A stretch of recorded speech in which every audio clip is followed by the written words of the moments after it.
የክርስቶስ አካል ወይስ የድርጅት አባል? በደቀ መዝሙራዊ ሕይወት ውስጥ ራስን መመዘን ወሳኝ ነው። ሐዋርያው ጳውሎስ ለቆሮንቶስ ክርስቲያኖች በሃይማኖት ብትኖሩ ራሳችሁን ፈትኑ፣ ራሳችሁን መርምሩ እንደሚል በእያንዳንዱ አካሄዳችን፣ በእያንዳንዱ ኑሯችን ውስጥ አስተሳሰባችን እንደ እግዚአብሔር ቃል ለመሆኑ፣ አኗኗራችን እንደ እግዚአብሔር ቃል ለመሆኑ፣ ባህሪያችን እንደ እግዚአብሔር ቃል ለመሆኑ እርግጠኞች መሆን ያስፈልገናል። ይሄ ርዕስ በዚህ የምናነሳው ርዕስ ግቡ አንድም ደቀ መዛሙርት እውነተኛውን የክርስቶስን ሕይወት ወይም ክርስቶስ መምሰልን ግብ ባደረገ ሕይወት ዕለት ተዕለት እያደጉ ለመሆን ላለመሆናቸው ራሳቸውን የሚጠይቁበት፣ ሌሎችን በቤተ ክርስቲያን ማለት በክርስቶስ አካል ውስጥ ደቀ መዝሙር የሚያደርጉ ደግሞ ደቀ መዝሙር የሚያደርጓቸው ሰዎች በእውነት ደቀ መዝሙር እየሆኑ ለመሆናቸው፣ በደቀ መዝሙራዊ ሕይወት እያደጉ እየተለወጡ ለመሆናቸው መመዘኛ መለኪያ እንዲያገኙ መርዳት ነው። የክርስቶስ አካል ብለን ስንል ምን ማለታችን ነው? የክርስቶስ አካል ብለን ስንል ቤተ ክርስቲያን ማለታችን ነው። ቤተ ክርስቲያን ደግሞ ለወንጌል ጥሪ አዎንታዊ ምላሽ በመስጠት ክርስቶስን ለመከተል ከዓለም የወጡ ደቀ መዛሙርት ህብረት ናት። በዚያ ህብረት ውስጥ ደቀ መዛሙርት ምን ይመስላሉ የሚለውን ጥያቄ የምንመልስበት የምናይበት ነው ይሄ መመዘኛ። የቤተ ክርስቲያን ተልእኮ ሰማያዊ ሲሆን ያለ አንዳች ልዩነት ሰዎችን ሁሉ በክርስቶስ ወንጌል ወደ እግዚአብሔር መንግስት የምትጠራና የምትቀበል አካል ናት። ቤተ ክርስቲያን ከሌሎች ምድራዊ ተቋማትና ድርጅቶች ልዩ የሚያደርጋት አንዱ ይሄ ነው። ለሁሉ የምትመጥናት፣ ለሁሉ የምትሆናት፣ ለሁሉ አጀንዳ ያላት ናት። ሁሉንም ወደ እግዚአብሔር መንግስት ለማምጣት የምትሰራ ናት። ሁሉን የምታቀፍ ናት። በኢኮኖሚ ልዩነት አታደርግም። በትምህርት ደረጃ ልዩነት አታደርግም። በዘር ልዩነት አታደርግም። በብሔር ልዩነት አታደርግም። በቋንቋ በባህል ልዩነት አታደርግም። በትምህርት ደረጃ ልዩነት አታደርግም። ምንም ልዩነት ሳታደርግ የክርስቶስን ፍቅር ለሁሉም ሰዎች በመንገር የክርስቶስን ፍቅር ለሁሉም ሰዎች በማድረስ ሁሉንም ሰዎች በክርስቶስ ፍቅር ወደ እግዚአብሔር መንግስት የምትጠራና የምትቀበል አካል ናት ቤተ ክርስቲያን። ቤተ ክርስቲያን ባለቤትነቷ የእግዚአብሔር ነው። ተልእኮ የማስፈጸሚያ ስልጣኗም የክርስቶስ ነው። ቤተ ክርስቲያን በአንድ ህብረት ውስጥ ጀማሪ መስራቾች ንብረት አትሆንም። ቤተ ክርስቲያን በህብረቱ ውስጥ የበለጠ አስተዋጽኦ ያደረጉ ሰዎችም ንብረት አትሆንም። በእውቀታቸው፣ በገንዘባቸው፣ በጊዜያቸው፣ በጉልበታቸው፣ በልዩ ልዩ ጸጋ ስጦታቸው በማገልገላቸው እና ተጽዕኖ ለማሳደር ባላቸው ጉልበት ባለቤት ሊሆኑ አይችሉም። ወይም የኔ ናት የእኛ ናት ብለው ለይተው በንብረትነት ሊይዟት አይችሉም ቤተ ክርስቲያንን። በቤተ ክርስቲያን ውስጥ እያንዳንዱ ደቀ መዝሙር በልጅነት ክብር ከሌላው ጋር እኩል ነው። በክርስቶስ ኢየሱስ አምኖ የሚድን በክርስቶስ ኢየሱስ ሞትና ትንሣኤ የኃጢአት ይቅርታን እንዳገኘ የተሰበከለትን ወንጌል በማመን ያረጋገጠ አንድ ምዕመን ከእርሱ በፊት ከነበሩት ሰዎች ከእርሱ አጠገብ ካሉት በሌሎች ምድራዊ መመዘኛዎችና ሁኔታዎች ከእርሱ በሚበልጡት ምናልባት በሚሻሉት እንደሚሻሉት በሚያስብ ዓይን ፊት እኩል ነው። ሁላችንም በልጅነት ድነናል። በእግዚአብሔር ቤት ውስጥ በክርስቶስ ኢየሱስ ለእግዚአብሔር ልጆች ሆነን ሁላችንም የዳነው በልጅነት ነው። ስለዚህ እኩል የልጅነት ክብር አለን ማለት ነው። ቤተ ክርስቲያን በእግዚአብሔር ቃል መሰረት በመንፈስ ቅዱስ ኃይል ስራዋን የምትሰራ ናት። የቤተ ክርስቲያን አይነተኛው ኃይል የኃይል ምንጭ መንፈስ ቅዱስ ነው። የቤተ ክርስቲያን የጥበብ ምንጭ መንፈስ ቅዱስ ነው። የእውቀት ምንጭ መንፈስ ቅዱስ ነው እና መሰረቷ ደግሞ የእግዚአብሔር ቃል ነው። መንፈስ ቅዱስ የእግዚአብሔርን ቃል በመግለጥ መንፈስ ቅዱስ በእግዚአብሔር ቃል አማካይነት ቤተ ክርስቲያን ምሪት እንድታገኝ ኃይል እንዲሆንላት ይሰራል ማለት ነው። ቤተ ክርስቲያን ስራዋን ለማከናወን የምትጠቀምበት አደረጃጀት ሊኖራት ይችላል። ይሄ ማለት ለማስተባበር የሚመች፣ ለመምራት የሚመች፣ አገልግሎትን ተልሞ ከግብ ለማድረስ የሚመች፣ ያለውን ሪሶርስ ለአገልግሎት የምታገኛቸውንና የምታሰባስባቸውን ሪሶርሶች በመልካም መጋቢነት እንደ እግዚአብሔር ቃል በሆነ መልካም መጋቢነት ለማስተካከል ለማስተዳደር እንዲመቻት አደረጃጀት ሊኖራት ይችላል። ግን ቤተ ክርስቲያን ድርጅት አይደለችም። ከድርጅት ከመሬታዊ ድርጅትና ተቋም የምትለይባቸው ነገሮች እነዚህና ሌሎችም ብዙ ነገሮች ሊኖሩ ይችላሉ። ድርጅት ስንል ምን ማለታችን ነው? ድርጅት ብለን ስንል በተወሰኑ ግለሰቦች ለተወሰነ የጋራ ዓላማና ጥቅም በስምምነት የሚቋቋም ተቋም ማለታችን ነው። ለዚህ ነው ቤተክርስቲያን ትለያለች ብለን የምንለው።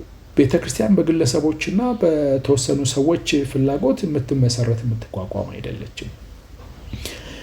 እንደ እግዚአብሔር ቃል በተላኩ ሰዎች በተጠሩ ሰዎች ህብረት ልትመሰረት ትችላለች። በደቀ መዛሙርት ህብረት ልትመሰረት ትችላለች። ግን ለራሳቸው የጋራ ዓላማ ለራሳቸው ጥቅም የሚያቋቁሟት አይደለችም ማለት ነው። ድርጅት ግቡ የመስራቾቹን ፍላጎትና ግብ ማሳካት ሲሆን ባልተስማሙ ጊዜ ሊፈርስ ወይም ህልውናውን ሊያጣ የሚችል ነው። ድርጅት እንደ ድርጅት የትኛውም ተቋም የመስራቾቹ የአባላቶቹ ወይም በአንድም በሌላም መንገድ መብት ያላቸው ሰዎች በዚያ ድርጅት ውስጥ ፍላጎት የሚያቆመው ነው የሚያኖረው ነው። ፍላጎታቸው በጠፋ ጊዜ መግባባት ባቃታቸው ጊዜ ሊያፈርሱት ሊበትኑት ይችላሉ። ቤተክርስቲያን በግለሰቦችና በህብረቶች በቡድኖች ፍላጎት የምትኖር እና ሳይፈልጉ የሚያፈርሷትና የሚበትኗት አይደለችም። የገሃነም ደጆች እንዳይችሏት ሆና ለሁል ጊዜ ለዘላለም የተመሰረተች የክርስቶስ አካል ናት።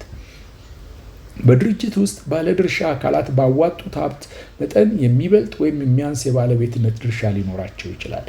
ብዙ ለምሳሌ አንድ የንግድ ድርጅት ቢኖር በአክሲዮን የተቋቋመ ቢሆን ብዙ የአክሲዮን እጣዎችን የገዛ ሰው የሚበልጥ ድምፅ ሊኖረው ይችላል። የሚበልጥ የመወሰን አቅም ሊኖረው ይችላል። በቤተ ክርስቲያን ውስጥ እኛ ኢንቨስት አድርገን ገንዘብ ከፍለን ወይም ደግሞ ራሳችንን ሰጥተን የአቋቋምናትና የመሰረትናት ስላልሆነች ሙሉ በሙሉ ባለቤትነቷ የእግዚአብሔር ስለሆነ ራሷም ክርስቶስ ስለሆነ ማንም ሰው በበጎ ፈቃዱ ሊያገለግል ይችላል። በበጎ ፈቃዱ በልግስና ይሰጣል። ጊዜውን፣ እውቀቱን፣ ጉልበቱን ሊሰጥ ይችላል። ያለውን ሁለንተናውን ሊያዋጣ ይችላል። ግን ባዋጣው መጠን ይገባኛል የሚል የተለየ መብት ሊኖረው አይችልም። የተለየ ጥቅም ሊኖረው አይችልም። በቤተ ክርስቲያን ውስጥ ድርጅት በቦታ በጊዜና በአባላት አይነትና ቁጥር የተወሰነ ሲሆን የስኬት መለኪያውም እንደሚቋቋምበት ዓላማ የተለያየ ሊሆን ይችላል። ቤተ ክርስቲያን የምትቋቋምበት ብዙ ዓላማ የሌላት አንድ በወንጌል ምክንያት ለወንጌል የተቋቋመች ወይም የተመሰረተች ናት። ድርጅት ግን ከቦታ ቦታ ከጊዜ ጊዜ በአባላቱ አይነት፣ በአባላቱ አቅም፣ በአባላቱ ፍላጎት፣ በአባላቱ ባህልና ቋንቋ የተለያየ ሊሆን ይችላል። የተወሰነ ሊሆን ይችላል። ቤተ ክርስቲያን ግን ከዚያ ትለያለች። የስኬት መለኪያውም እንደሚቋቋምበት ዓላማ የተለያየ ሊሆን ይችላል። ሁሉም ድርጅት እኩል የስኬት መለኪያ፣ ተመሳሳይ የስኬት መለኪያ አይኖረውም ማለት ነው። ቤተ ክርስቲያን ግን የስኬት መለኪያዋ እንደ እግዚአብሔር ቃል የሆነ ቀጥተኛ የሆነ ክርስቶስን የመምሰል ግብ፣ የእግዚአብሔር መንግስት የማስፋት ግብ፣ ሰዎችን ለእግዚአብሔር መንግስት የማብቃት ግብ፣ ደቀ መዝሙር የማድረግ ግብ አላት። በእነዚህ የትም ብትሄድ፣ በየትኛውም ቋንቋ ብትናገር፣ በየትኛውም ባህል ውስጥ ብትገለጥ በእነዚህ ትመዘናለች። ድርጅቶች በመስራቾቻቸው የስምምነት ደንብና ሕግ በገንዘብና በሰው አቅም ስራቸውን ይሰራሉ። ዋነኛው የኃይል ምንጫቸው ገንዘብ ነው። ዋነኛው የመኖር አቅማቸው የሰው ኃይል ነው። ደንብና ሕጎቻቸውን ተከትለው ገንዘቦችን በማዋጣት በማሰባሰብ ቀጣይነታቸውን ያረጋግጣሉ። ወይም ገንዘቦችን በመስራትና በማግኘት ቀጣይነታቸውን ያረጋግጣሉ። ለቤተ ክርስቲያን መኖርና አለመኖር ግን ገንዘብ ወሳኝ ሊሆን አይችልም። ድርጅት ምድራዊ ተቋም እንደመሆኑ መጠን ስራውና አሰራሩ መሬታዊ ነው። የክርስቶስ አካል ቤተ ክርስቲያን ግን ሰማያዊ እንደመሆኗ መጠን አሰራሯ፣ አተያዩዋ፣ አስተሳሰቧ፣ መመዘኛዋ ሰማያዊ ይሆናል ማለት ነው። እንግዲያውስ የክርስቶስ አካል ብለን ስንል ምን ማለታችን ነው? ድርጅት ብለን ስንል ምን ማለታችን ነው የሚለውን አየን። በክርስቶስ አካል ውስጥ የሚገባ አንድ ደቀ መዝሙር በክርስቶስ አካል ውስጥ ጤናማ ህብረት፣ ጤናማ ግንኙነት የሚመስረት አንድ ደቀ መዝሙር አስተሳሰቡ፣ አነጋገሩ፣ አኗኗሩ፣ ባህሪው እንዴት ሊታይ እንዴት ሊገለጥ ይችላል? ምን ይመስላል የሚለውን ደግሞስ እንደ ድርጅት የሚያስብ እንደ ተቋም የሚያስብ አንድ ሰው በዚያ ድርጅታዊ አስተሳሰብ ውስጥ ምን አይነት ባህሪ ሊኖረው እንደሚችል እናያለን። አንዳንድ ጊዜ በቤተ ክርስቲያን ውስጥ ዛሬ አብዛኛውን ጊዜ ልንለው እንችላለን ቤተ ክርስቲያን እንደ ተቋም እንደ ድርጅት የሚያስቧት ሰዎች አሉ። ቤተክርስቲያን እንደ ተቋም ይገባኛል የሚል የመብት ጩኸት ያላቸው ሰዎች አሉ እና እንደ ክርስቶስ አካል በሚያዩት ደቀ መዛሙርትና እንደ ድርጅት በሚያዩት ደቀ መዛሙርት መካከል ሰፊ ልዩነት አለ። እነዚህ አሁን የምናነሳቸው ነጥቦች 12 ያህል ነጥቦች እናነሳለን። አንድ ቤተክርስቲያን እንደ ክርስቶስ አካል የሚያይና የሚቀበል ደቀ መዝሙርና ቤተክርስቲያን እንደ ማንኛውም ድርጅትና ተቋም የሚያይ ምእመን መካከል የሚኖሩትን ልዩነቶች ለመታዘብ የሚመቹ ናቸው። እነዚህን አንድ በአንድ እንመለከታቸዋለን።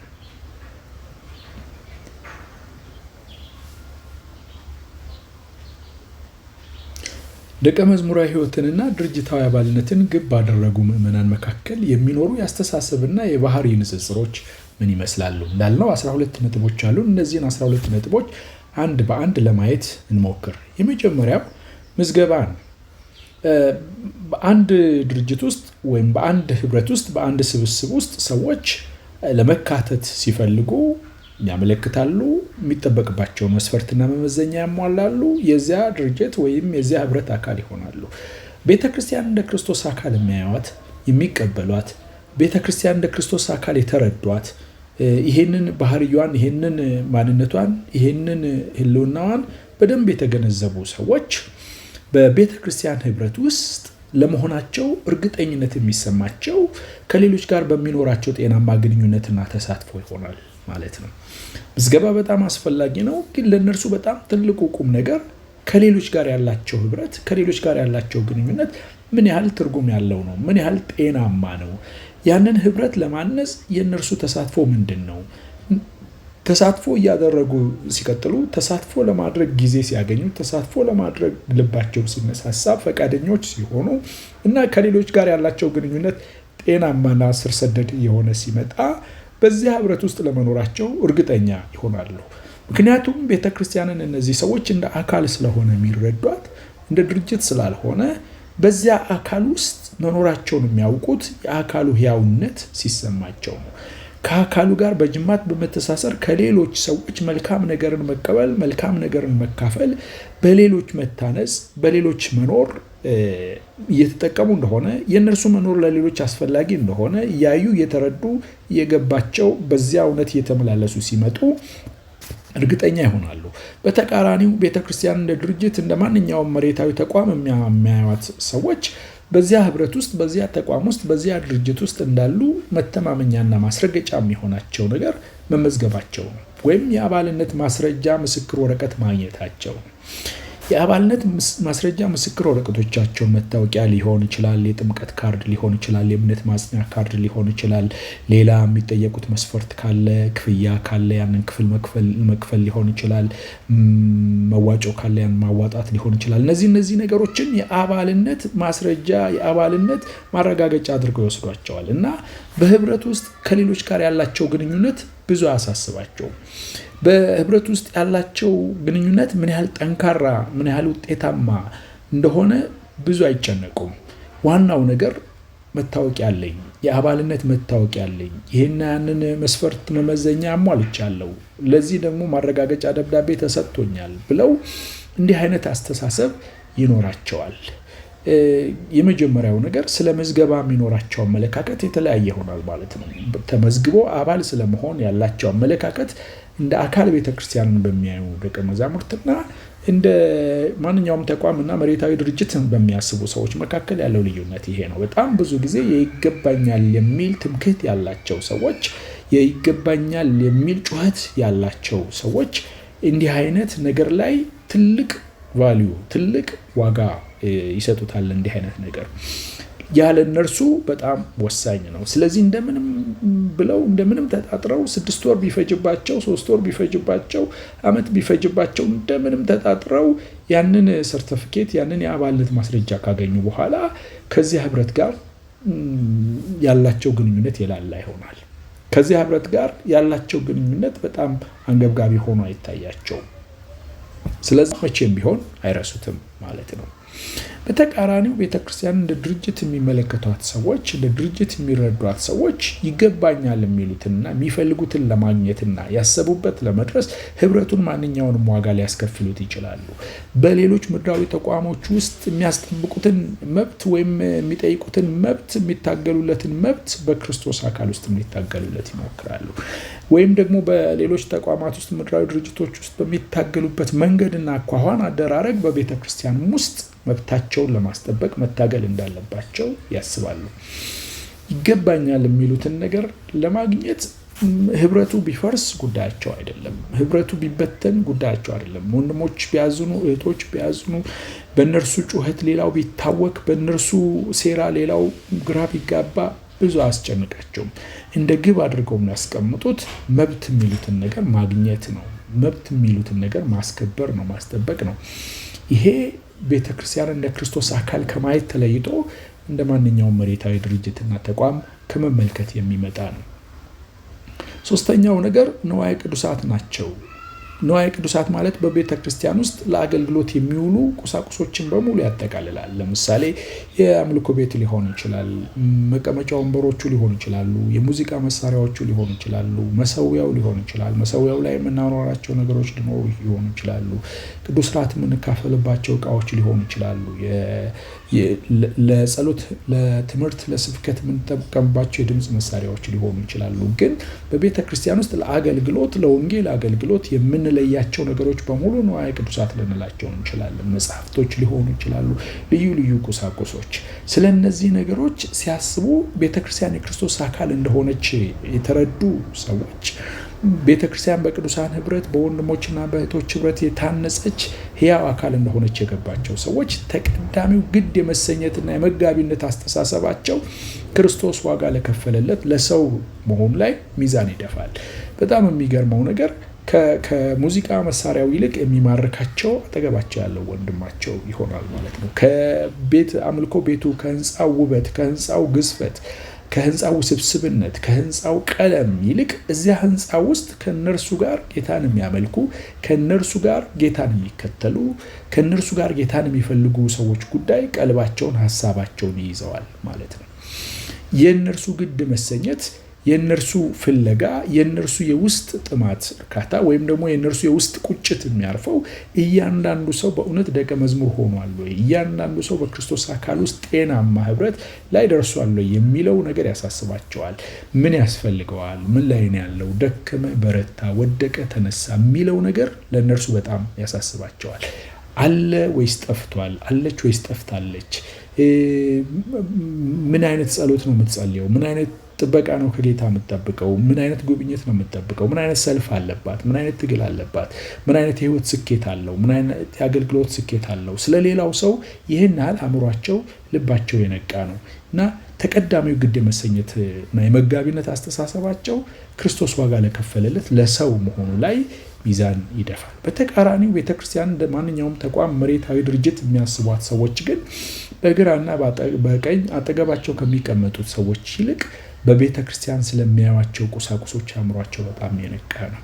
እነርሱም በጣም የሚመስጣቸው የመድረኩ ሁኔታ ነው፣ የመስባኩ ሁኔታ ነው፣ ቀለሙ ነው፣ የግድግዳው ጌጥ ነው። እነርሱም በጣም የሚመስጣቸው ውስብስብ የሆነው ኮምፒውተራይዝድ የሆነው ሳውንድ ሲስተም ነው፣ የሙዚቃ መሳሪያ ነው።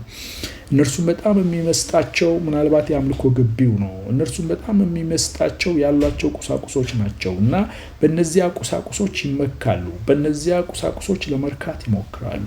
በእነዚያ ቁሳቁሶች ደስ ለመሰኘት ያስባሉ። ምክንያቱም አስተሳሰባቸው መሬታዊ ድርጅታዊ ስለሆነ በግራና በቀኝ አጠገባቸው ከሚቀመጡት ሰዎች ይልቅ በቤተ ክርስቲያን ስለሚያዩዋቸው ቁሳቁሶች አእምሯቸው የነቃ ነው። እነዚህ ሰዎች አጠገቡ ማን የተቀመጠው ማን እንደሆነ፣ በቀኙ በግራው የምትቀመጠው ማን እንደሆነች፣ በየሳምንቱ በቤተ ክርስቲያን የሚያዩዋቸው ሰዎች ማን እንደሆኑ፣ ምን አይነት የህይወት ትግል እንዳለባቸው፣ በምን እንደሚደሰቱ፣ ምን እያሳዘናቸው እንደሆነ ለማወቅ አይፈልጉም። ለማወቅ ጉዳያቸውም አይደለም። ግን የሙዚቃ መሳሪያው የእነርሱ ምን ያህል ሌተስት ነው፣ ቤተክርስቲያናችን ህንፃዋ ከሌሎች ምን ያህል የተሻለ ነው፣ የደመቀ ነው የሚለው ነገር ያሳስባቸዋል። ሳውንድ ሲስተማችን ከሌላው ምን ያህል ደስ ይላል፣ ድምፁ ሲወጣ ምን ያህል ይሰማል የሚለው ነገር እነርሱም በጣም ያሳስባቸዋል። ቤተክርስቲያን ምን ያህል በጀት አላት፣ ምን ያህል ገንዘብ አላት የሚለው ነገር በጣም ያሳስባቸዋል። ከድርጅታዊ አስተሳሰባችን ሲያደላ ሞሮፍ ከሰዎች ይልቅ ከወንድሞች እህቶቻችን ይልቅ በጣም ልባችንን ሀሳባችን ወጥሮ የሚይዘው የንዋየ ቅዱሳት ጉዳይ ይሆናል ማለት ነው። አራተኛው ስለ ህብረት ነው። ስለ ህብረት ስናስብ ደቀ መዛሙርት በክርስቶስ አካል ማለት በቤተ ክርስቲያን ውስጥ ክርስቶስ ሕያው አካልነት በደንብ ተረድተው በዚያ ውስጥ ህብረት የሚያደርጉ ደቀ መዛሙርት ህብረቱን በክርስቶስ ፍቅር ለመጠበቅ ለማነጽና ለማሳደግ የሚጋደሉ ናቸው። ህብረቱ ለእነርሱ ከሌሎች የሚማሩበትና ሌሎችን የሚያስተምሩበት እድል እንደሆነ ያስቡታል። ወደዚያ ህብረት በመምጣታቸው ሌሎችን እንደሚጠቅሙ ያስባሉ። ከዚያ ህብረት የሚማሩት ከዚያ ህብረት የሚያገኙት ነገር እንዳለ ይረዳሉ እና ህብረቱ ለእነርሱ ሌሎችን የሚያንጹበት፣ በሌሎች የሚታነጹበት፣ ሌሎችን የሚያሳድጉበት፣ በሌሎች የሚያድጉበት፣ ሌሎችን የሚጠብቁበት፣ በሌሎች የሚጠበቁበት አይነት እንደሆነ በደንብ የገባቸው ይሆናሉ ማለት ነው። በተቃራኒው እንደ ድርጅት የሚያስቡ ሰዎች ህብረቱ ሲደክም፣ ሲታወቅ፣ ወደፊት መሄድ ሲያቅተው ወይም የሚፈልጉትን ከህብረቱ ሳያገኙ ሲቀሩ በቀላሉ ለመለየት የማይቸገሩ ናቸው። እነርሱ በህብረቱ የሚኮሩትና የሚመኩት ህብረቱ ፍሎሪሽ እስካደረገ ድረስ፣ ህብረቱ እያደገ ህብረቱ ከአካባቢው ካሉት ከሌሎች ጋር በንጽጽር ከሚታዩት ጋር እየበለጠ ሲመጣ ብቻ ነው ትምክህት የሚሆንላቸው እና በአንድም በሌላ ምክንያት ህብረቱ ፈተና ውስጥ ሲመጣ፣ ህብረቱ ሲታወቅ፣ በአንዳንድ ጉዳዮች ህብረቱ ወደፊት እንደታሰበው መሄድ ሲያቅተው፣ ተግዳሮት ሲበዛበት በቀላሉ ሊለዩ ይችላሉ። ሌላ አማራጭ ይፈልጋሉ፣ ወደ ሌሎች ደግሞ ይቀላቀላሉ። በዚህ ህብረት ውስጥ የሆነ ህያው መጋመድ ስለሌላቸው፣ በዚያ ህይወት ውስጥ ካሉት ጋር በጅማት የተሳሰረ ነገር ስለማይኖራቸው፣ በዚያ ህብረት ውስጥ ካሉት ሰዎች ጋር እውነተኛ አንድነት ስለሌላቸው፣ በጣም ኮንዲሽናል የሆነ በጣም በሁኔታዎች የተወሰነ መገኘት ነው የሚሆነው መገኘት ማለት ነው። ስለዚህ ስለ ህብረት ያላቸው አመለካከት በሁለቱ መካከል በጣም የተለያየ ይሆናል ማለት ነው። አምስተኛው ስለ መስጠት ነው። ስለ መስጠት ስናስብ በክርስቶስ አካል ውስጥ በቤተ ክርስቲያን ውስጥ እውነተኛ ደቀ መዛሙርት የሆኑ ሰዎች በማካፈልና በመስጠት የሚረኩ ናቸው። ለእግዚአብሔር ቤት የሚሰጡት የትኛውም ስጦታቸው ክብር፣ እውቅናና ስልጣን መግዣ አይሆንላቸውም። የሚሰጡት በወንጌል ስለታነጹ፣ በወንጌል ስለዳኑ፣ ደስ ስላላቸው ነው። የሚሰጡት ሰጪ የሆነው ለጋስ የሆነው ቸር የሆነው አምላካቸው ቸርነት ባህሪ ስለተጋባባቸው ነው። የሚሰጡት የእግዚአብሔር ውለታ፣ የእግዚአብሔር ምሕረት፣ የእግዚአብሔር ፍቅር ሁልጊዜ ከስሜታቸው ከአእምሯቸው ሁሉ በላይ የሆነ ነው እና ቆጥረው አይደለም፣ ለክተው አይደለም፣ መትረው አይደለም፣ ወይም ደግሞ ከሌላው ጋር አወዳድረው አነጻጽረው አይደለም። እኔ የተሻለ መስጠት እችላለሁ ብሎ ለመታየት አይደለም የሚሰጡት። ሲሰጡ በደስታ ነው የሚሰጡት። ሲሰጡት በልግስና ነው የሚሰጡት እና ከሰጡ በኋላ ብድራት አይጠብቁም። ይሄን ሰጥቼ ያልተደረገልኝም ብለው አይሉም። ይሄን ሰጥቼ ሰዎች እጅ አልነሱኝም፣ ይሄን ሰጥቼ ከፊት አላስቀመጡኝም፣ ይሄን ሰጥቼ አልጎበኙኝም፣ ይሄን ሰጥቼ አላስታወሱኝም፣ ይሄን ሰጥቼ ታንኪው አልተባልኩም አይሉም። ለሰው እንደሚሰጡ አያስቡም። ለድርጅቱ እንደሚያዋጡ አያስቡም። ይልቁንም ለእግዚአብሔር መንግስት ስራ ተልኳቸውን፣ የህይወት ተልኳቸውን፣ ይሄ በክርስቶስ ኢየሱስ የዳኑበት ደቀ መዝሙራዊ ተልኳቸውን እየፈጸሙ እንደሆኑ እያሰቡ ይረካሉ እንጂ በንጽጽር ሌሎች ስለሰጡ የሚሰጡ አይነት አይደሉም። እንደ ድርጅት የሚያስቧት ግን ቤተክርስቲያንን ወይም እንደ ድርጅት እንደ መሬታዊ ተቋም በቤተ ክርስቲያን ውስጥ የሚኖሩ ሰዎች ግን የበለጠ ስጦታ ያመጡ እንደሆነ ራሳቸውን ከሌላው ይልቅ ለህብረቱ በጣም ጠቃሚ፣ በጣም አስፈላጊ ሰው አድርገው ይመለከታሉ። እነሱ ከሌሉ ህብረቱ ሊኖር እንደማይችል ይሰማቸዋል። አንዳንድ ጊዜ ምናልባትም አገልጋዮቹ ምናልባትም የአገልግሎቱ ልዩ ልዩ ስራዎች የሚሰሩት እነሱ ስላሉ እንደሆኑ ብቻ ያስባሉ እና እኔ ለዚህ ህብረት በጣም ቁልፍ ነኝ፣ እኔ ከሌለው፣ እኔ የኔ ገንዘብ ከሌለ፣ እኔ የማዋጣው ነገር ከቆመ፣ እኔ የማደርገው ነገር ከቆመ ህብረቱ ወደፊት ሊሄድ አይችልም የሚል ስንፍና ይይዛቸዋል እና እንደ ድርጅት ስለሆነ የሚያስቡት ሁልጊዜም የበለጠ የሚሰጥ ሰው የበለጠ ጠቃሚ ነው፣ የበለጠ የሚሰጥ ሰው የበለጠ አስፈላጊ ነው ብለው ያስባሉ ማለት ነው። ሌላው ስድስተኛው ነው። ስድስተኛው ደቀ መዛሙርት በክርስቶስ አካል ውስጥ በቤተ ክርስቲያን ውስጥ ያሉ እውነተኛ ደቀ መዛሙርት ከሌሎች ለመማር፣ የማያውቁትን ለመጠየቅ፣ የሚነገራቸውን ለመስማትና ለመቀበል ሁልጊዜም አቅም ያላቸው የዘወትር ተማሪዎች ናቸው። ደቀ መዝሙርነት መማር ነው። ደቀ መዝሙርነት መከተል ነው እና ደቀ መዝሙርነት የመማር ህይወት ከሆነ ሁልጊዜም ከሌሎች ለመማር፣ የማያውቁትን ለመጠየቅ፣ ሁልጊዜም የተሳሳቱትን ለማስተካከል፣ የሚነገራቸውን ለመስማት ልባቸው ክፍት ነው፣ ጆሮአቸው ክፍት ነው፣ ፈቃደኞች ናቸው፣ የሁልጊዜ ተማሪዎች ናቸው።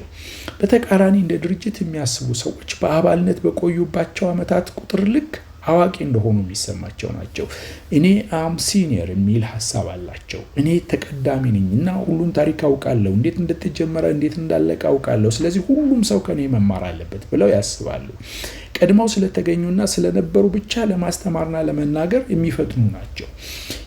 የቀደመ ሁሉ አዋቂ ይመስላቸዋል። ግን እንደሱ አይደለም። በክርስቶስ አካል ውስጥ እንደሱ አይደለም የሚሆነው። በክርስቶስ አካል ውስጥ መንፈስ ቅዱስ በእያንዳንዱ ህይወት ውስጥ፣ በእያንዳንዱ አማኝ ውስጥ፣ በእያንዳንዱ ደቀ መዝሙር ውስጥ እንደፈቀደ ይሰራል እና እያንዳንዱ አማኝ ውስጥ የሚያመጣቸው በየጊዜው የሚገልጣቸው ልዩ ልዩ እውቀቶችና ጥበቦች ይኖራሉ እና በእያንዳንዱ ውስጥ የሚሰራ ከሆነ በአካል ውስጥ በእያንዳንዱ ውስጥ መንፈስ ቅዱስ የሚያልፍ ከሆነ ማንም በራሱ ሊመካ አይችልም ማለት ነው። ማንም በእድሜ ብዛት አዋቂ ሊሆን አይችልም ማለት ነው። ይልቁንም ተማሪ ሆኖ ልበ ክፍት ሆኖ ጆሮውን ሰጥቶ ጊዜ ሰጥቶ ቀልቡን ሰጥቶ ከጌታ እግር ስር ቁጭ ብሎ በመማር ያድጋል ማለት ነው።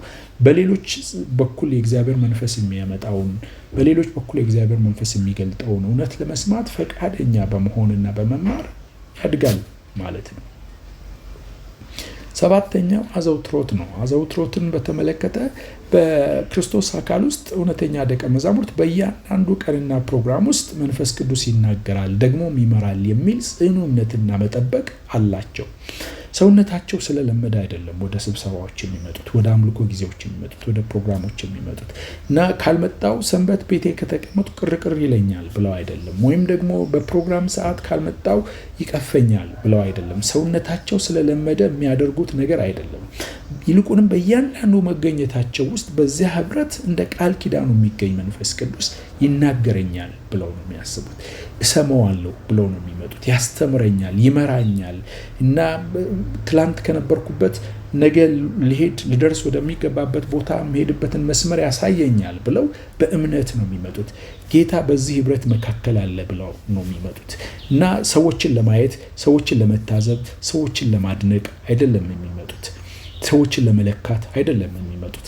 ይልቁንም ጌታ በዚህ ህብረት መካከል እንደ ቃል ኪዳኑ እንደ ተስፋ ቃሉ ይመጣል ብለው በመጠበቅ ነው የሚመጡት እና የትኛውም ጊዜ ምንም ያህል ልማድ ቢኖራቸውም ኤቭሪ ዊክ በየቀኑ በየወሩ በየሳምንቱ የሚያደርጓቸውን እያንዳንዳቸውን ነገሮች ሁልጊዜም ከጌታ አዲስ ነገር በመጠበቅ የሚኖሩ ናቸው። በተቃራኒው እንደ ድርጅት የሚያስቡ ሰዎች ስብሰባዎችን ማዘውተር ከመልመድ የተነሳ የሚያደርጉት እንጂ የእግዚአብሔር መንፈስ ዕለታዊ ስራ የሚናፍቃቸው ሰዎች አይደሉም። ጀስት ለምደውታል፣ ሰውነታቸው ለምዶታል። ስለዚህ ባያደርጉት ቅርቅር ይላቸዋል። ለዛ ነው የሚያደርጉት። ስለዚህ በልምድ ነው ሁሉንም ነገር የሚያደርጉት። እያንዳንዱ ሰው በልምድ የሚያደርግ ሰው ከምን ተጀምሮ ምን እንደሚያልቅ፣ ከምን ቀጥሎ ምን እንደሚባል፣ ከምን ቀጥሎ ምን እንደሚደረግ ይሄ የአምልኮ ስርዓቱን፣ ተርታውን፣ መደዳውን በደንብ ያውቁታል። ጸሎቱን በደንብ ያውቁታል እና ያ ስርዓት ሲፋለስ፣ ያ ድርድር ሲፈርስባቸው፣ ሲገላበጥባቸው አንዳንድ ጊዜ ይናወጣሉ፣ ይደነግጣሉ። ምክንያቱም ለእነርሱ ልካቸው የለመዱት ስርዓት ነው። ለእነርሱ ልካቸው የለመዱት ድርጊት ነው፣ አድራጎት ነው። ለእነርሱ ልካቸው የለመዱት ልምምዳቸው። ምንም አዲስ ነገር አይጠብቁም። ለአዲስ ነገር ልባቸው ክፍት አይደለም። ለአዲስ ነገር አእምሯቸው ክፍት አይደለም። ጆሮአቸው ክፍት አይደለም። ስለዚህ የተዘባረቀ ይሆንባቸዋል ማለት ነው። ስምንተኛው የእድገት ጉዳይ ነው። በክርስቶስ አካል ማለት በቤተ ክርስቲያን ውስጥ ያሉ እውነተኛ ደቀ መዛሙርት በእውቀት ማደግ፣ በፍቅር ማደግ፣ በአገልግሎት ማደግ፣ በጸጋ ስጦታዎች ማደግ፣ በራእይ ማደግ ወዘተ ዘወትር ማቋረጥ ረሃባቸው ነው። ያድጋሉ። ይሄ ማለት ይጨምራሉ ማለት ነው። አምና የነበሩበት ቦታ አይሆኑም። ረጅም ጊዜ በፊት ምናልባት የመጀመሪያ የእምነት ማጽኛ ትምህርት ተመርቀው አባል የሆኑበት ጊዜ ላይ አይቆሙም። እያደጉ ይሄዳሉ። በባህሪ ያድጋሉ፣ በአስተሳሰብ ያድጋሉ፣ በንግግር ያድጋሉ፣ በአገልግሎት ያድጋሉ፣ በራእይ ያድጋሉ፣ በግንኙነት ያድጋሉ፣ በብዙ ነገር ያድጋሉ። በኢኮኖሚያቸው በኑሯቸው እንኳን ሳይቀር ያድጋሉ። እድገቱ ከአንዱ ወደ ሌላው ፈጣንና ዝግ ያለ ሊሆን ይችል ይሆናል፣ ግን ቆመው የሚቀሩ አይደሉም። አንድ ቦታ ቋሪ ህይወት ይዘው የሚኖሩ አይሆኑም። በልዩ ልዩ ነገሮች የእግዚአብሔር መንፈስ በህይወታቸው ስለሚሰራ ስለሚያልፍ እያደጉ እየተለወጡ መሄዱ ናቸው፣ እየጨመሩ መሄዱ ናቸው። እንደ ድርጅት የሚያስቡ ሰዎች ድሮ ያነበቡትን ቃል፣ የሰሙትን ስብከት ወይም የተማሩትን ትምህርት የሁል ጊዜ እውቀት መወዳደሪያ አድርገው የሚይዙ ይሆናሉ። በተቃራኒ አንድ ጥቅስ የሚታወቁበት ጥቅስ ይኖራቸዋል። አንድ አባባል የሚታወቁበት አባባል ይኖራቸዋል። ለነሱ በቃ ያችን መድገም ትልቅ እውቀታቸው ነው። በጣም የሚገርመው ነገር አንዳንድ ጊዜ ሰባኪ ሲናገር ሰምተው ወይም ዘማሪ ሲዘምር ሰምተው የተገረሙበትን ነገር ይዙትና እሱን እየደገሙ ይኖራሉ፣ እሱን እየተናገሩ ይኖራሉ። የእውቀት ልካቸው እንደሱ አይነት ነገሮቻቸው ናቸው። አያድጉም ማለት ነው፣ አይጨምሩም ማለት ነው። ጥቅስ ቢያውቁ የሚያውቋቸውን ጥቅሶች ማንም ይነግራቸዋል፣ ማንም እንትን ሊላቸው ይችላል። የሚገርመው ነገር ለሁሉም ጉዳዮች፣ ለሁሉም ክስተቶች፣ ለሁሉም ሁኔታዎች የሚጠቅሷቸው ተመሳሳይ ጥቅሶች ይታወቃሉ። ምክንያቱም አያድጉም፣ አይጨምሩም፣ አይማሩም እና የዛሬ ዓመት የነበሩበት የዛሬ 3 ዓመት 5 ዓመት 7 ዓመት የነበሩበት ቦታ ናቸው ሰዎቹ ያሉት። ዛሬም እንደ ትላንትናው ነው የሚያስቡት። ቂም ነክሰው ከሆነ ቂማቸውን ይዘው ይኖራሉ እና የሆነ ነገር ጌታ አንድ ቀን የሚያስደንቅ ነገር አድርጎ ከሆነ በህይወታቸው እሱን እየደገሙት እየተናገሩት ይኖራሉ። ወደ ሌላ ከፍታ ሲወጡ አይታዩም። ወደ ሌላ መገለጥ፣ ወደ ሌላ ራእይ፣ ወደ ሌላ አብርሆት ሲደርሱ አይታዩም እና ሁልጊዜ በትላንትና ውስጥ ተቀርቅረው የሚቀሩ ናቸው። ስለ አገልግሎት ስናስብ በክርስቶስ አካል ውስጥ በቤተ ክርስቲያን ውስጥ እውነተኛ ደቀ መዛሙርት ለሌሎች ለመጸለይ ለመምከርም ሆነ ለማስተማር ከእውቀታቸውና ከህይወት ልምዳቸው ለማካፈል ብቃትና ድፍረት የሚኖራቸው ናቸው። ለሌሎች ለማስተማር ይበቃሉ። ለሌሎች የሚያካፍሉት የእግዚአብሔር ቃል እውቀት ይኖራቸዋል። ለሌሎች የሚናገሩት የህይወት ምስክርነት ይኖራቸዋል እና ሌሎችን በልዩ ልዩ ነገር መምከር ይችላሉ። ምክንያቱም ስለሚያድጉ እና የአገልግሎት ተሳትፏቸው ይጨምራል። ያገለግላሉ። የሁል ጊዜ ተገልጋዮች አይሆኑም። የሁል ጊዜ ተሳታፊዎች ብቻ አይሆኑም። ሌሎችን መሸከም ወደሚችሉበት ደረጃ ይመጣሉ። ለሌሎች ኃላፊነት መውሰድ ወደሚችሉበት ደረጃ ይደርሳሉ። ለሌሎች ወደ መጸለይ የሚችሉበት ደረጃ ላይ ይደርሳሉ። ሌሎችን በእግዚአብሔር ቃል እውቀት ነፃ ወደ ማውጣት፣ በጸሎት ነፃ ወደ ማውጣት ወደሚደርሱበት የእድገት ደረጃ ይደርሳሉ። ስለዚህ በአገልግሎት ተሳታፊዎች ይሆናሉ፣ ሕያው ይሆናሉ። በሳምንት አንድ ቀን ብቅ እያሉ የሚሄዱ አይደሉም። በወር አንድ ቀን ቅዱስ ማዕድ እየተካፈሉ የሚሄዱ አይደሉም። ይልቁንም ለሌሎች በሌሎች ህይወት ውስጥ ጣልቃ ለመግባት ራሳቸውን የሚሰጡ ናቸው። በተቃራኒው እንደ ድርጅት የሚያስቡ ሰዎች ሁልጊዜ የጸሎት እርዳታ፣ ጉብኝት፣ ምክርና ማበረታቻ እንዳይለያቸው የሚፈልጉ የዘወትር ተገልጋዮች ሆነው ይቀራሉ። ሁልጊዜ ከሰው ትከሻ ላይ አይወርዱም። ሁልጊዜ የጸሎት ርዕስ ሰጪዎች ናቸው። ሁልጊዜ እባክህን ጎብኘኝ የሚሉ ናቸው። ሁልጊዜ የሰው ምክር የሚፈልጉ ናቸው እና ሌሎችን ወደ ማገልገል አይደርሱም። ለሌሎች ኃላፊነት ወደ መውሰድ አይደርሱም። ይሄ በራሱ አንድ ትልቅ ችግር አለው። ምክንያቱም እርካታቸው መዝገባው ላይ፣ እርካታቸው መብትን ማግኘት ላይ ስለሚሆን እዛ ላይ የሚሆኑ ተጨማሪ ነገር በህይወታቸው የእግዚአብሔር መንፈስ አይሰራም። የእግዚአብሔር ቃል በተጨማሪ መንገድ ሲገለጥ አናየውም ማለት ነው። ሌላው የጸጋ ስጦታ ነው። የጸጋ ስጦታዎችን በተመለከተ እውነተኛ ደቀ መዛሙርት ስጦታዎቻቸውን ያውቃሉ። ያልሆኑትን ለመሆን ያልተሰጣቸውን ለመስጠት አይጨነቁም። እንቅልፍ አያጡም። መንፈስ ቅዱስን በመታዘዛቸው ደስ ይላቸዋል። ኮርጀው የሚኖሩ አይደሉም። ዘማሪ ሳይሆኑ ዘማሪ ነኝ አይሉም። ትንቢት ሳይኖራቸው ነብይ ነኝ አይሉም። ለማስተማር ሳይዘጋጁና ሳይበቁ አስተምራለሁ ብለው አይነሱም። መሪዎች ሳይሆኑ መሪዎች ለመሆን በትር አይቀበሉም። መሪዎች ለመሆን ወንበር አይይዙም እና የእግዚአብሔር መንፈስ በህይወታቸው የሚሰራው መንፈስ ቅዱስ የሰጣቸው የጸጋ ስጦታ ምን እንደሆነ በደንብ ለይተው ያውቃሉ። መንፈስ ቅዱስ በህብረቱ ውስጥ፣ መንፈስ ቅዱስ በክርስቶስ አካል ውስጥ የት ጋር እንደሚፈልጋቸው ይለያሉ። ስለዚህ በተሰጣቸው ቦታ፣ ጌታ በጠራቸው ቦታ ደስ እያላቸው ያገለግላሉ። የሚገርመው ነገር እያጸዱ ቤተ ክርስቲያንን እያጸዱ ወንበር እየደረደሩ እያስተናገዱ ጌታ እዚያ ጋር የሚፈልጋቸው እንደሆነ ከገባቸውና እርግጠኞች ከሆኑ ደስተኞች ናቸው። ራሳቸውን ከሌሎች ጋር አያነጻጽሩም። ራሳቸውን ከሌሎች ጋር አይለኩም። ራሳቸውን በሌሎች አገልግሎት ውስጥ አይመዝኑትም። የተሰጣቸውን ለመስጠት ግን ደፋሮች ናቸው። የተሰጣቸውን ለመሆን ግን ደፋሮች ናቸው። ጌታ ነቢይ ሲያረጋቸው ነቢይ ናቸው። ጌታ አስተማሪ ሲያረጋቸው ለማስተማር ይቆማሉ። ጌታ ስለ ሌሎች ሸክም ሲሰጣቸውና በመንፈስ ቅዱስ በእነርሱ ሲማልድ ሲቃተት ለመማለድና ለመቃተት አይደክማቸውም። የጸጋ ስጦታቸውን ለይተው የሚያውቁ ይሆናሉ ማለት ነው። በተቃራኒ እንደ ድርጅት የሚኖሩ እንደ ድርጅት የሚያስቡት ግን አገልግሎት ሁሉ በሙከራና በልምድ የሚመጣ ሰዋዊ ክህሎት ይመስላቸዋል። መንፈስ ቅዱስ የሚሰጠው አይመስላቸውም። ስለዚህ ሞክሮ ትንቢት መናገር፣ ሞክሮ ማስተማር፣ ሞክሮ መስበክ፣ ሞክሮ መዘመር፣ ተለማምዶ ማድረግ ይመስላቸዋል።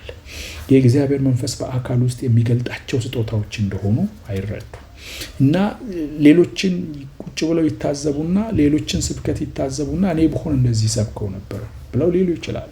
የሌሎችን መዝሙር ቁጭ ብለው ይታዘቡና እኔ ብሆን እንደዚህ ዘምረው ነበር ብለው ሊሉ ይችላሉ። የሚገርመው ነገር ግን እድሉን ቢያገኙት ላያደርጉት ይችላሉ። አልተሰጣቸውም፣ የላቸውም። ስለዚህ ሊያደርጉት አይችሉም። ግን እንደ ድርጅት ስለሆነ የሚያስቡት ምንም አይደለም እኮ ይሄ ተለማምዶ ተሞክሮ ሊደረግ የሚችል ነው ብለው ሊያስቡ ይችላሉ ማለት ነው። ሌላው 11ኛው መድረክን በተመለከተ ነው። እውነተኛ ደቀ መዛሙርት መዘመርና መስበክ፣ ማስተማርና መምራት እንዲሁም መጸለይና መስራት ለራሳቸው ሳይሆን ለሌሎች እንደሆነ ሁልጊዜም የማይረሱ ናቸው። መድረክ ባገኙ ጊዜ የትኛውንም አይነት መድረክ ትልቅ ትንሽ መድረክ ሊሆን ይችላል። ብዙ ህዝብ ያለበት፣ ጥቂት ህዝብ ያለበት ሊሆን ይችላል።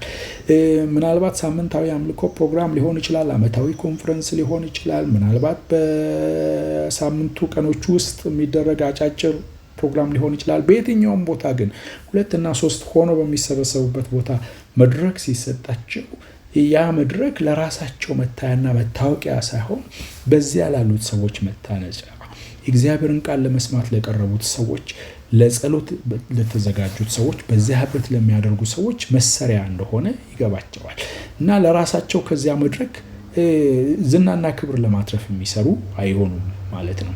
በተቃራኒው እንደ ድርጅት የሚያስቡ የመናገር የመምራት መድረክ ሲያገኙ እንደ ትልቅ የእድገት ጫፍ ስለሚቆጥሩት ደስታቸውም ሆነ እርካታቸው እድሉንና በሩን በማግኘታቸው ላይ ይወሰናል ማለት ነው።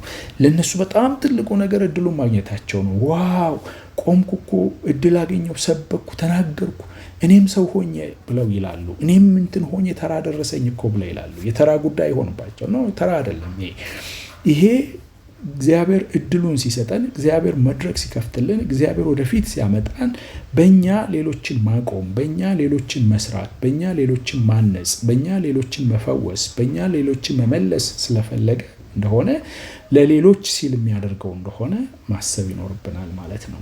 በክርስቶስ አካል ውስጥ ያለን ነገር እንደዚህ ነው። ሌላ መጨረሻው 12ኛው አጋርነት የሚለው ነው። ሰዎችን ለመቀበል ዋነኛው ተቀዳሚ መስፈርታቸው በክርስቶስ ያለው አካላዊ አንድነት ነው። ለደቀ መዛሙርት በክርስቶስ ያለው አካላዊ አንድነታቸው ከማንም ጋር ሊያኖራቸው ይችላል። በተቃራኒው እንደ ድርጅት የሚያስቡ ሰዎች ቀኝ እጃቸውን የሚሰጡት በምድራዊ መመዘኛና መገናኛ ወይም በግልና በቡድን ጥቅም ላይ ተመርኩዘው ነው። ምን አገኛለሁ ከዚህ ሰው፣ ምን ያገኛለሁ ከነዚያ ሰዎች፣ ምን ያገኛለሁ ከዚህ ህብረት ብለው ነው የሚያስቡት። ምድራዊ መመዘኛዎች አሏቸው።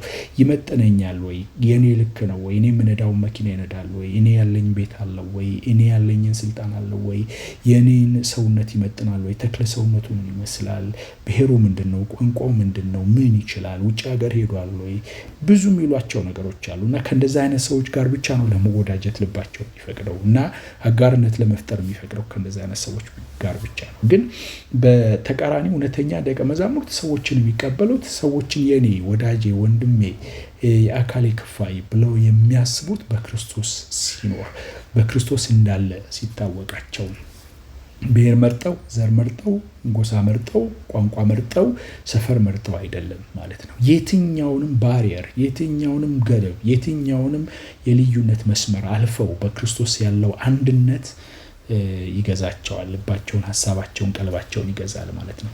እነዚህ 12 ነጥቦችን በተመለከተ ያነሳናቸውን ሀሳቦች ቀስ ብለን እናሰላስላቸው። በግላችን በጥቂት ህብረቶችም ሆነን እናሰላስላቸው። እንደ ቤተክርስቲያን መሪዎች፣ አገልጋዮች እናሰላስላቸው። በግል ህይወታችንም እናሰላስላቸው። የትኛው ወጋ ነው ያለ ነው? ምንድን ነው የምንመስለው? እንዴት ነው የምናስበው? እንዴት ነው የምንኖረው? ከወዲሁ በሃይማኖት ብትኖሩ ራሳችሁን ፈትኑ፣ ራሳችሁን መርምሩ እንዳለው ቃል ራሳችንን መፈተንና መመርመር ያስፈልገናል ማለት ነው። ጌታ ጸጋውን ያብዛለን። ተባረኩ።